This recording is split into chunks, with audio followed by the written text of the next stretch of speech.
அஜித்தை அவமானப்படுத்தி அனுப்பிய இயக்குனர். விடாமுயற்சி படப்பிடிப்பில் நடந்தது என்ன தெரியுமா? நடிகர் அஜித் நடிக்கும் விடாமுயற்சி திரைப்படம் விரைவில் திரைக்கு வர இருக்கிறது. இந்த படம் தொடங்கியதில் இருந்து பல்வேறு தடைகள் காரணமாக விடாமுயற்சி படத்தின் படப்பிடிப்பு ஒவ்வொரு முறையும் தாமதமாகிக் கொண்டிருந்தது. மேலும் படம் ரிலீஸ் ஆவதிலுமே பெரும் பிரச்சனைகள் இருந்தது.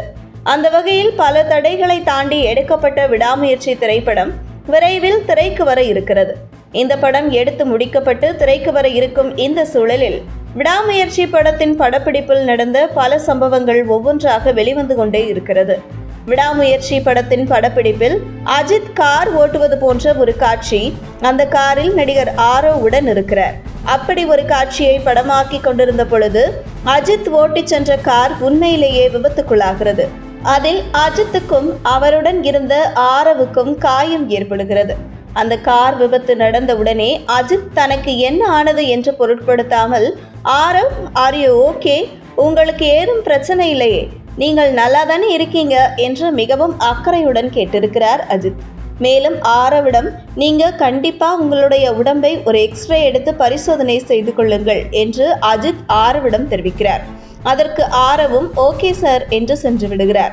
இருந்தாலும் ஆரவ் அஜித் சொன்னது போன்று அவருடைய உடலை பரிசோதனை செய்யவில்லை. அஜித்துக்கு ஒரு டவுட், நிச்சயம் ஆரவ் எக்ஸ்ரே எடுக்க சென்றிருக்க மாட்டார் என்று நேரடியாக ஆரவை சந்தித்து, ஆரவ், நீங்க சென்னை சென்று அங்கே எக்ஸ்ரே எடுக்கலாம் என்று நினைக்க வேண்டாம், என் கூட வாங்க என்று வெளிநாட்டில் படப்பிடிப்பு நடந்து கொண்டிருக்கையில் ஆரவை கையோடு அஜித் அழைத்து சென்று மருத்துவமனையில் எக்ஸ்ரே எடுத்து அவரை கூடவே இருந்து கவனித்துள்ளார் அஜித். இந்த நிலையில் ஆரவ் மிகப்பெரிய நடிகர் கிடையாது. இருந்தாலும் உச்சத்தில் இருக்கக்கூடிய அஜித் எந்த ஒரு ஆணவமும் இல்லாமல் ஆரவை கவனிக்கிறார் என்றால் அவர் ஆரம்ப காலகட்டத்தில் ஒரு இயக்குனர் மூலம் அஜித்துக்கு ஏற்பட்ட அவமானம்தான். அதாவது 1995ஆம் ஆண்டு அந்த காலகட்டத்தில் மிகவும் உச்சத்தில் இருந்த ஒரு இயக்குனரின் பிறந்த நாளுக்கு அஜித்துக்கு அழைப்பு வந்தது. அஜித்தும் பிறந்த நாளுக்கு வாழ்த்து சொல்ல பொக்கேயுடன் சென்றிருக்கிறார். அந்த இயக்குனர் ஒரு அறையில் மற்ற சினிமா பிரபலங்களுடன் பேசிக் கொண்டிருக்கிறார். அந்த அறை பூட்டப்பட்டிருக்கிறது. அஜித் அந்த அறைக்கு வெளியே காத்திருக்கிறார். சுமார் 2 மணி நேரம் காத்திருந்து அறை திறக்கப்படவில்லை. உதவி இயக்குனரிடம் நான் வந்திருக்கிறேன் என்று சொல்லுங்க என்கிறார் அஜித். அந்த உதவி இயக்குனர் உள்ளே சென்றுவிட்டு கொஞ்சம் வெயிட் பண்ணுங்க என்று சென்று விடுகிறார். மீண்டும் காத்திருக்கிறார் அஜித்.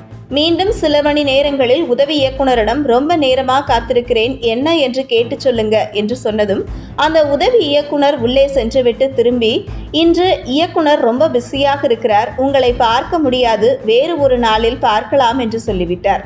அப்போது அஜித் ஒரு முடிவு செய்கிறார். நாம் சினிமாவில் எந்த நிலைக்கு சென்றாலும் நம்மை போன்று வளர்ந்து வரும் நடிகரிடம் ஆணவத்துடன் நடந்து கொள்ளாமல் இருக்க வேண்டும் என்று. அதனால்தான் ஆரவ் போன்ற நடிகர்களிடம் மிகவும் அஜித் கனிவுடன் நடந்து கொள்வதாக கூறப்படுகிறது. உங்கள் தின சேவல்.